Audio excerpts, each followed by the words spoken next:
बात होती है बुज़ाबा नाम की एक हाई स्कूल गर्ल से। बुज़ाबा अपनी कॉलेज की और अपनी टीम की सभी लड़कियों को बहुत ज्यादा टीज किया करती थी, तंग किया करती थी और कोई भी उसकी शिकायत नहीं करता था, क्योंकि बुज़ाबा ने सबको बताया हुआ था कि टीचर्स उसे बहुत ज्यादा पसंद करते हैं और टीचर्स उसके अलावा किसी की बात भी नहीं सुनेंगे। खैर ऐसे ही टाइम गुजरता रहता है और स्कूल में एक नया एडमिशन हो जाता है जिन नाम की लड़की का, जिन ने बुज़ाबा की क्लास के अंदर एडमिशन लिया था और जिनकी पहली दोस्त ऑर्न बनती है। ऑर्न और ऑर्न का ग्रुप उसे समझाता है कि तुम पूरे स्कूल के साथ फ्रेंडली रहना, बस बुज़ाबा से थोड़ा फासला बनाकर रखना। वही अजीब है, सबके साथ पंगे लेती है, इश्यूज बनाती है और टीचर्स भी उसे कुछ नहीं कहते क्योंकि वो टीचर्स की फेवरेट है। बाकी पूरे स्कूल के लोग काफी अच्छे और फ्रेंडली है। इन्हीं बातों के दौरान इनके ही टेबल पर एक और लड़की आ जाती है जिसका नाम था होंग। ये और जिन पहले एक ही स्कूल में पढ़ते थे और अब वो यहाँ पर जिन को देखकर काफी ज्यादा खुश थी। वो इन लोगों को बताती है कि हमारे स्कूल में पहले भी बुज़ाबा जैसे एक लड़की थी, सब उससे लड़ते थे, लेकिन फिर एक दिन हम दोनों ने फैसला किया कि हम उसे सबक सिखाएंगे। हम दोनों ने उसे ऐसा सबक सिखाया कि आइंदा के बाद उस लड़की ने किसी को भी तंग नहीं किया। ये सुनते हुए ऑर्न को लगता है कि जिन और होंग मिलकर बुज़ाबा का भी मुकाबला कर सकती है। इधर ये लोग बातें ही कर रहे थे कि पास के टेबल से बुज़ाबा ने होंग को आवाज दे दी। वो उसे तंग करने और चिढ़ाने लगी थी और ये देखकर जिन को काफी गुस्सा आने लगा था। ये अजीब लड़की है, खुद ही से लोगों से पंगे लेकर उन्हें तंग कर रही है। वो उसे मजा चखाने का ठान लेती है। बुज़ाबा जब बास्केटबॉल स्टेडियम के अंदर होती है तो वो जिन के ग्रुप की एक और लड़की को तंग करती है और यहाँ पर जिन का गुस्सा और भी ज्यादा बढ़ जाता है और वो बुज़ाबा से कहती है, अगर तुम इतनी ही कूल बनती हो तो लोगों को तंग करके अपने आप को मनाना छोड़कर मुझे हरा कर दिखाओ, ताकि सारे मान जाएं कि तुम बहुत ही कूल हो। बुज़ाबा की तो अनापर बनाई थी, वो जिनका ये चैलेंज एक्सेप्ट कर लेती है। इन दोनों के दरमियान में मैच होता है और जिन ये मैच जीत जाती है, जिसकी वजह से बुज़ाबा की काफी बेइज्जती होती है। अपनी हार का गुस्सा वो जिन के ऊपर ही उतारने की कोशिश करती है और जैसे ही उसे मारने के लिए आती है तो यहाँ पर कूद आ जाती है और बुज़ाबा को लेकर यहाँ से चले जाती है। ये लोग दोबारा मैच में इकट्ठे होते हैं और जिन इन सबसे सवाल करती है, कभी तुम लोगों ने ये सोचने की कोशिश की कि बुज़ाबा ये सब करती क्यों है? ये बताती है क्योंकि बुज़ाबा हमसे सीनियर थी, फेल होकर वो दोबारा हमारे साथ आ गई, इसलिए वो अपना गुस्सा हमें तंग करके निकालती है। क्लास में क्योंकि अच्छा परफॉर्म करती है तो टीचर्स उसे पसंद करते हैं, इसीलिए हम उसे कुछ कह नहीं पाते। इस टाइम ये लोग खाना खा रहे थे। खाना खाते हुए जिनके कपड़ों पर कुछ गिर जाता है, जिसे जब वो साफ करने के लिए जाती है तो उसकी टक्कर हो जाती है गुन नाम के एक लड़के से, जिनके साथ वो काफी फ्रैंक होने की कोशिश करता है, लेकिन तभी पीछे से जिनकी दोस्तें आकर उसे बता देती है कि इससे बात मत करना, अगर बुज़ाबा को पता चल गया तो वो तुम्हारे पीछे पड़ जाएगी, क्योंकि गुन उसका दोस्त है।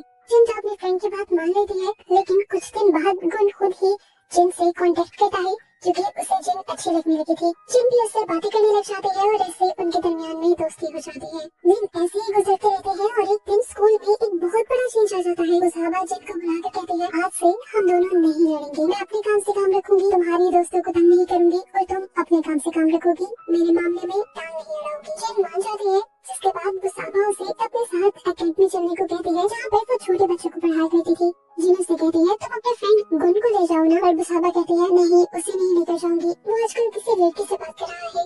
ये सुनकर जिन गिल्ट में आ जाती है क्योंकि ये लड़की जिन ही थी जिससे गुन बातें करता था।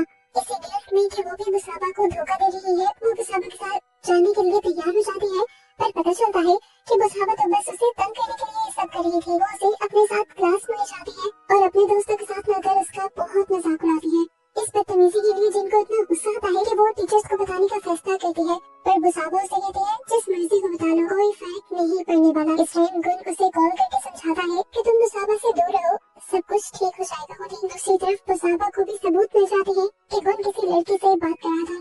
ये सबूत ले जाकर वो गुन को दिखाती है और ऐसे गुन और बुज़ाबा के दरमियान में लड़ाई शुरू हो जाती है। गुन को तो अभी ब्रेकअप करने का बस मौका चाहिए था, क्योंकि वो पहले ही बुज़ाबा से तंग आ चुका था, इसीलिए वो ब्रेकअप कर लेता है। इस चीज से बुज़ाबा को इतना गुस्सा आ जाता है कि वो गुन को ही पीटने लग जाती है और कुछ आकर बुज़ाबा को रोक लेते हैं। बुज़ाबा की भी सच्चाई सभी लोगों के सामने आ जाती है कि वो अच्छी लड़की नहीं है बल्कि एग्रेसिव है। इसी वजह से स्कूल मैनेजमेंट भी ये फैसला करती है कि बुज़ाबा को स्कूल से निकाल दिया जाएगा और इस चीज का गुस्सा बुज़ाबा को और ज्यादा आ जाता है। पूरा स्कूल इस डर में था कि जाने से पहले बुज़ाबा कुछ बड़ा ना कर जाए जिससे उन सब के लिए मुसीबत खड़ी हो। अगला दिन भी हो जाता है, स्कूल में कुछ भी नहीं होता और जब बच्चों को भी ये पता चलता है कि फाइनली बुज़ाबा ने स्कूल छोड़ दिया है तो सब बच्चे बहुत ज्यादा खुश होते हैं। लेकिन उनकी सारी खुशी अचानक से हैरत और गम में तब बदल जाती है जब उन्हें पता चलता है कि बुसाबा ने सुसाइड कर ली थी।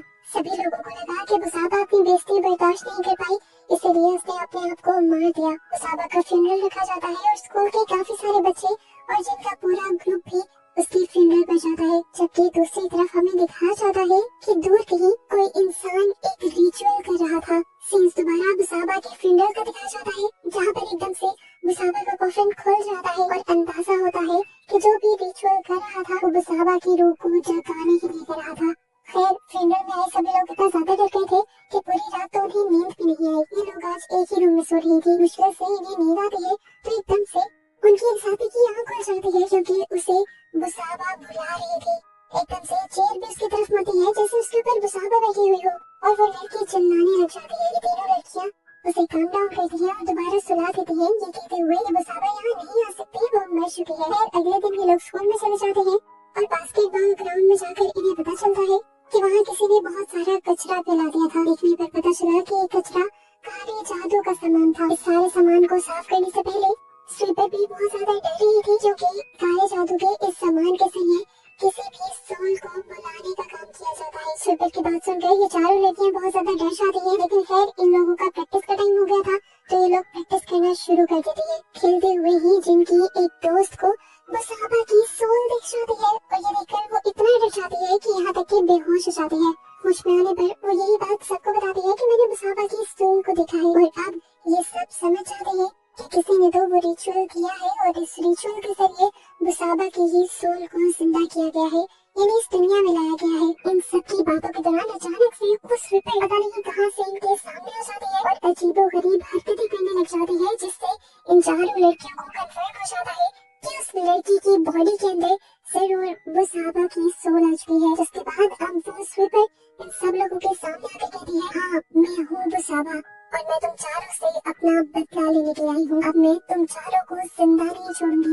ये चारों बहुत ज्यादा डर चुकी थी, इसीलिए जिन जल्दी से अपने मोबाइल की लाइट ऑन करते हुए उस सोल को यहाँ से भगाने की कोशिश करती है और सच में वो सोल यानी बुसाबा स्वीपर की बॉडी को छोड़ भी जाती है। चारों लड़कियां डरती हुई गुन के पास जाती हैं और उसे सारी कहानी बताती है। गुन इन चारों को एक शेमन के पास ले जाता है।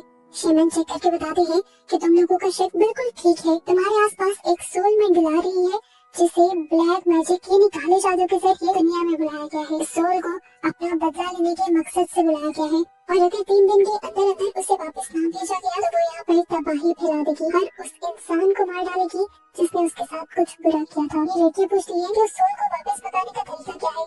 वो बताता है कि सबसे पहले तुम्हें पता लगाना होगा कि उसकी सोल को बुलाया किसने है। एक बार तुम्हें ये पता चल जाए तो तुम उस इंसान के काले जादू के सामान को जला देना जिसके जरिए उस सोल को यहाँ पर बुलाया गया है, जिसके जरिए वो सोल यानी आत्मा यहाँ से चली जाएगी। शेमन उन्हें एक डैगर भी देते हैं जो सोल को मारने में इनकी मदद कर सकता था। इससे पहले कि शेमन और भी कुछ बता पाते यहाँ पर बुसाबा की सोल आकर शेमन के ऊपर ही हमला कर देती है, जिसके बाद ये पांचों डरकर यहाँ से चले जाते हैं। अगले दिन से ये जिन अब अपने मकसद में लग गई थी। उसे उस आदमी को ढूंढना था जिसने बुसाबा की सोल को जगाया था। हिंट जानने के लिए वो बुसाबा के ही रूम में जाती है तो अंदर उसका सामना बुसाबा की सोल से ही हो जाता है, जो उसे गिराते हुए कहती है, तुम सबने मिलकर मुझे मारा था ना, अब देखना मैं अपना बदला लेकर रहूंगी तुम सबसे। बस एक दिन की बात रह गई है, कल को मैं तुम सबको चुन चुन कर मार दूंगी। इस दौरान जिन ने अपने हाथ में वो डैगर पकड़ा हुआ था और उससे वो बुसाबा की सोल को ढूंढकर मारने की कोशिश कर रही थी, लेकिन बुसाबा की सोल उनके सामने आती ही नहीं। थोड़ी देर बाद हमें सारे स्टूडेंट्स को एग्जाम हॉल में दिखाया जाता है। सभी जब एग्जाम दे रहे थे तभी अचानक से बुसाबा की सोल अपने क्लास के अंदर आ जाती है और सभी बच्चों को अचानक दिखाई भी देने लगती है। बच्चे पैनिक हो जाते हैं और भागते हुए ग्राउंड में आ जाते हैं। टीचर्स उन्हें संभालने की कोशिश भी करते हैं और कहते हैं कि भूत प्रेत कुछ नहीं होते, आप लोगों के सर पे जरूर एग्जाम की टेंशन है, इसी वजह से ऐसी चीजें नजर आ रही होंगी। लेकिन बुसाबा तो उसी प्रोफेसर के अंदर आ जाती है और सबको बताती है, मैं किसी का भरम नहीं हूँ, मैं यहाँ पर सच में हूँ, मैं यहाँ बदला लेने आई हूँ और बदला लेकर ही जाऊंगी। ये पांचों का ग्रुप अब और भी ज्यादा डर गया था। तब एक लड़की इन सबको बताती है कि मैंने सुना है कि बुसाबा के डैड काला जादू करती है। ये सुनकर इन सबको लगता है कि उसकी डैड ही उसकी सोल को यहाँ बुलाया होगा और ये लोग उसके घर चले जाते हैं और फाइनली वहाँ पर इन्हें बहुत सारा काले जादू का सामान भी मिल जाता है। इससे पहले कि वो इस सामान के साथ कुछ करते हैं, यहाँ पर बुसाबा के डैड आ जाते हैं, जिन सबको देखकर घबरा जाते हैं और यहाँ से भागने की कोशिश करते हैं और इस कोशिश में खुद ही अपनी छत से गिरकर मारे जाते हैं। जिसके बाद ये लोग बुसाबा के डैड के घर से वो सामान इकट्ठा करते हैं और जख्मी हुए भी शेमन के पास ले आते हैं। इस सामान को देखकर शेमन उन्हें कहते हैं कि तुम इसे जला दो, जिसके बाद बुसाबा यहाँ से चली जाएगी और तुम सब खतरे से निकल जाओगे। शेमन के कहे के मुताबिक ये सब उस सामान को जला देते हैं और अब रिलैक्स हो जाते हैं कि फाइनली अब इन सबको कुछ नहीं होने वाला था। टेंशन फ्री होकर सभी लोग अपने घर जाने लगते हैं और जिन को गुन बुला लेता है। गुन के पास आते हुए जिन एक मार्केट से गुजरती है जहाँ पर एक अंकल वही सामान बेच रहे थे जिसे अभी वो लोग जला कर आए थे। वो अंकल से पूछती है कि ये सामान किस काम आता है। अंकल बताते हैं कि ये सामान काले जादू को तोड़ने के काम आता है और ये सुनकर उसका डर बढ़ जाता है। वो समझ जाती है कि उनके ऊपर से खतरा टला नहीं है। उसे ये भी पता चल जाता है कि बुसाबा के डैड खुद भी इस जादू को तोड़ने की कोशिश कर रहे थे और इन्होंने तो और भी गड़बड़ी कर दी। हम 12 बज जाते हैं जिनको ये बात कंफर्म हो जाती है कि बुसाबा अब इस दुनिया से गई नहीं थी। सवाल उसके जहन में ये भी चल रहा था कि आखिर बुसाबा को इस दुनिया में बुलाने वाला था कौन। अगर उसके पापा ने उसे नहीं बुलाया था तो वो डर चुकी थी। जबकि 12 बजने के बाद हम देखते हैं कि बुसाबा ने अपनी तबाही फैलाना शुरू कर दी थी।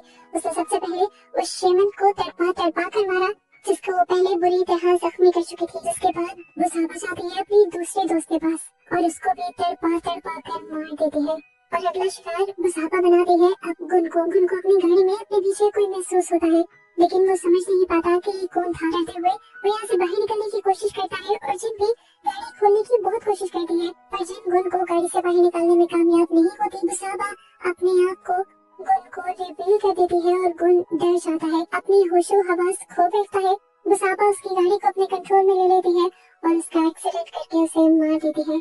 और अब बचे थे 3 लोग। जिन भी अब देरी हुई थी क्योंकि उसे लग रहा था कि अगला शिकार वो बनेगी या उसकी दोस्त है। वो अपने दोस्तों को ढूंढने लग जाती है, लेकिन यहाँ हम देखते हैं उसकी दोस्तें पहले ही बास्केटबॉल ग्राउंड में बैठकर प्रेयर कर रही थी और अपने साथी से कहती है कि हमें बाकी सबको भी बुला लेना चाहिए। और वो बताते हैं कि बाकी सब मारे जा चुके हैं, हम दोनों ही बचे हैं और अब हमें बुसाबा की सोल की आजादी के लिए प्रे करनी होगी। और हैरान हो जाती है कि ये लड़की क्या कह रही थी। वो कहती है मैंने गलत तो नहीं कहा, उन सबके साथ होना भी ही चाहिए था। याद नहीं क्या कि तुम लोगों ने उस रात बुसाबा के साथ क्या किया था। सीन्स फ्लैशबैक में जाते हैं और हमें दिखा जाता है एक बड़ा ट्विस्ट कि बुसाबा ने सुसाइड नहीं की थी बल्कि उसे मारा गया था। जिस दिन उसे स्कूल से निकाला गया था उसे बहुत ज्यादा गुस्सा आ रहा था। वो इस सबका जिम्मेदार जिनको समझ रही थी उसके सर पर तो जैसे कोई भूत सवार था। वो जिनको मारने के लिए उसकी तरफ बढ़ती है तो जिन बचाव में उसे धक्का दे देती है। बुसाबा जाकर रेलिंग से टकराती है और उसका सर फटने पर उसकी मौत हो जाती है। जब इन सबको पता चलता है कि बुसाबा मर गई तो ये सारे पैनिक हो जाते हैं। ये सारे बच्चे इसलिए भी डरते थे कि इन्हें अब मर्डर समझ लिया जाएगा। अपने इसी सच को छुपाने के लिए ये लोग प्लान करते हुए एक वीडियो बनाते हैं जिसमें ये जाहिर हो रहा था कि बुसाबा ने सुसाइड, जिस वीडियो की वजह से ये सारे बुसाबा के मर्डर के इल्जाम से बच गए थे। अब ऑन होंग से कहते हैं तुम हमारे दोस्त हो, उसके बावजूद तुम बुसाबा के साथ क्यों दे रही हो। ऑन कहती है क्योंकि मैं बुसाबा को पसंद करती थी, तुम लोगों को ये बात नहीं पता थी और तुम लोगों ने बुसाबा को मार दिया जिससे मुझे बहुत दुख हुआ और मैंने ही बुसाबा के सोल को अब इस दुनिया में बुलाया है ताकि वो तुम सब से अपना बदला ले सके। हॉर्न अब ऑर्न को भी मारने लगती है बुसाबा के लिए और इसी टाइम यहाँ पर बुसाबा भी आ जाती है। जिन अपनी दोस्त को बचाने की भी कोशिश करती है पर वो नहीं बचा पाती और तब बुसाबा से कहती है तुम्हें क्या लगता है मैं तुम्हें छोड़ दूंगी या आसानी से मार दूंगी। ऐसा नहीं होगा जिन, तुम्हारे से तो मैं अच्छा बदला लूंगी। मैं अब तुम्हें मारकर तुम्हारी बॉडी के अंदर जिंदा रहूंगी, अपनी लाइफ जीऊंगी जो जीने का मुझे हक था और आखिर तुम मारी जाओगी। उसके ये कहते ही ये सीन यहाँ पर कट हो जाता है और हमें कुछ ऐसे बाद का सीन दिखाया जाता है। स्कूल में सबको ये लग रहा था कि उस दिन वो चारों दोस्त किसी न किसी एक्सीडेंट में मारे गए थे। अब जिन के ग्रुप में जिन और उसकी बस एक और साथी बची थी, लेकिन सारे इस हकीकत से अनजान थे कि जिन भी जिंदा नहीं थी। जिनके अंदर बुसाबा ही थी जो आज भी इन सबको तंग करती थी। ये मूवी यहाँ खत्म हो जाती है।